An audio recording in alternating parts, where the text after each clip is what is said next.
Secunderabad Nacharam police station పరిధిలో సంక్రాంతి పండుగ వేళ ఒక దారుణమైన ఘటన చోటు చేసుకుంది. కేవలం ఒక మద్యం గ్లాస్ కోసం జరిగిన స్వల్ప వివాదం చిలికి గాలివానగా మారి చివరికి తమ్ముడే అన్నను దారుణంగా హత్య చేసే వరకు వెళ్ళింది.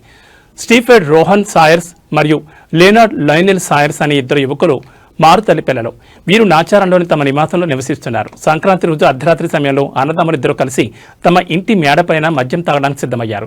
మద్యం సేవించే క్రమంలో అన్న రోహన్ తమ్ముడు లైనెల్ను మద్యం గ్లాస్ ఇవ్వమని అడిగాడు. ఆ సమయంలో ఇద్దరి మధ్య చిన్నగా మొదలైన మాటల యుద్ధం పెద్ద గొడవకు దారితీసింది. ఆవేశానికి గురైన తమ్ముడు లైనెల్ తన అన్న రోహన్ను 3వ అంతస్తు మేడపై నుండి కిందికి తోసేశాడు. భారీ శబ్దం రావడంతో స్థానికులు పరుగునొచ్చి గమనించగా రోహన్ రక్తపు మడుగులో పడి ఉండడం చూశారు. వెంటనే అతన్ని చికిత్స కోసం ఆసుపత్రికి తరలించే ప్రయత్నం చేసినప్పటికీ మార్గ మధ్యంలోనే రోహన్ ప్రాణాలు విడిచాడు. విషయం తెలుసుకున్న నాచారం పోలీసులు వెంటనే రంగంలోకి దిగారు. కేసు నమోదు చేసుకుని దర్యాప్తును ప్రారంభించిన పోలీసులు ఘటన జరిగిన కేవలం 5 గంటల్లోనే నిందితుడు లేనార్డ్ లైనెల్ సాయర్స్ ను అరెస్ట్ చేశారు. నిందితుని అదుపులోకి తీసుకుని ప్రస్తుతం విచారిస్తున్నారు. సంక్రాంతి పండుగ పూట అన్నదమ్ముల మధ్య జరిగిన ఈ ఘోర కలి గ్రామంలో తీవ్ర విషాదాన్ని నింపింది.